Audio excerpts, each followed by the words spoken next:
Hello viewers, আসসালামু আলাইকুম। আজ আমি আপনাদের সাথে নতুন যে ব্লগটি নিয়ে হাজির হয়েছি সেটি হচ্ছে সুপারি গাছে যে বাবুই পাখি বাসা বেঁধেছে সেই বাসা বাঁধাটি আমি আপনাদেরকে দেখানোর জন্য। যে শহরেও বাবুই পাখি বাসা বাঁধতে পারে, এটি যারা আমাদের গ্রাম বাংলায় বড় হয়েছি, গ্রামীণ পরিবেশে বড় হয়েছি, গ্রামের জীবনে আমরা যারা শৈশব কৈশোর কাটিয়েছি তাদের কাছে এটি স্বাভাবিক হলেও শহরে এটি সম্পূর্ণ দেখতে অস্বাভাবিক মনে হচ্ছে, কারণ এটা সচরাচর শহরে দেখা যায় না। এই জিনিসটা গ্রামে বিভিন্ন সুপারি গাছ, নারিকেল গাছ কিংবা তাল গাছে বাবুই পাখিরা তাদের বাসা তৈরি করে। আর এই বাসাগুলা দেখার জন্য অনেকে আমরা ছোটোবেলায় এই গাছের নিচে যেতাম, এদের বাবুই পাখির ছানা সংগ্রহ করতাম। অনেক সময় জ্বরের কবলে পড়েই বাসাগুলা ছিটকে পড়তো নিচে, সেগুলো আমরা সংগ্রহ করতাম। বাবুই পাখির বাসাগুলা দেখতে অসাধারণ সুন্দর হয়ে থাকে, কিন্তু শহরেও যে বাবুই পাখি বাসা তৈরি করতে পারে সেটি আমি আপনাদেরকে এই ব্লগে তুলে ধরছি। এখন যে সুপারি গাছে যে বাবুই পাখির বাসা দেখতে পাচ্ছেন সেটি হচ্ছে সিলেট সিটির ভিতরে মেজরটিলা এলাকায় অবস্থিত। এই 32 নম্বর ওয়ার্ড থেকে আমি আপনাদেরকে দেখাচ্ছি। সেখানে একটি সুপারি গাছে কয়েকটি বাবুই পাখি প্রতি বছর মিনিমাম 10 বছর থেকে দেখতে পাচ্ছি আমরা।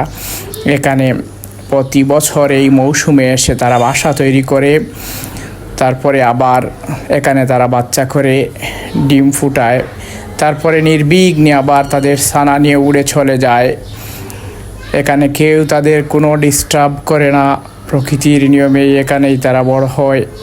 এই সুন্দর কিচিরমিচির ডাক কার না ভালো লাগে, সেটি শহরেও কোলাহল পরিবেশেও বাবুই পাখি তাদের উপযুক্ত পরিবেশ পেলে তারা যদি অভয় পায় তাহলে সেখানেও তারা বাসা বাঁধতে পারে।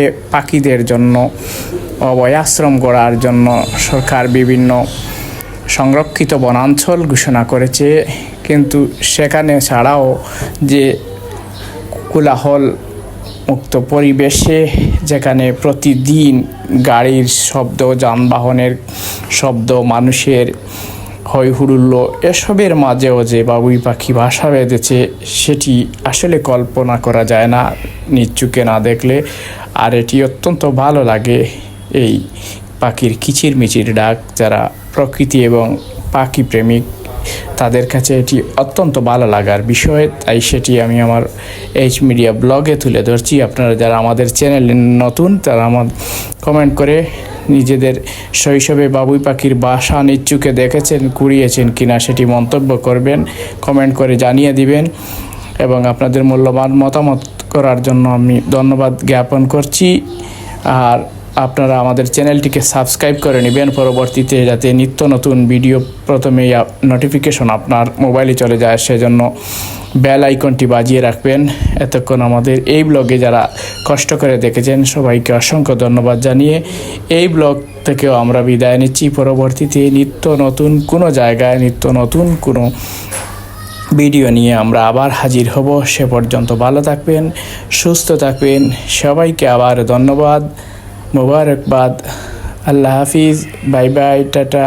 এইচ মিডিয়ার সাথে থাকুন, এইচ মিডিয়া সাবস্ক্রাইব করুন।